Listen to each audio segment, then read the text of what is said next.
大语文千万字，大家要和大家做伙来捌一字。咱新闻常来讲到近水池鱼性，近山食鸟音。提醒去爬山或者是耍水，拢爱特别注意安全。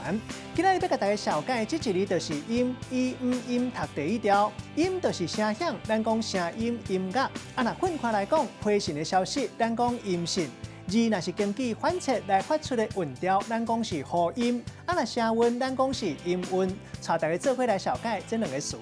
头一个读做音信，本地是讲批信；落尾分开来讲，卖当讲是消息。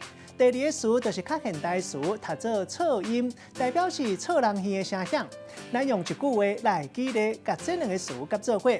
譬如讲，阿明一个老朋友已经20多年拢无音信，常常敲电话来报佳音，讲要娶新娘。当要进一步甲伊讲地址，楼骹煞咧乌路做工程，噪人耳的声，害因两个人互相听无对方咧讲啥。今仔日小解这一字读做音，提供予观众朋友来参考。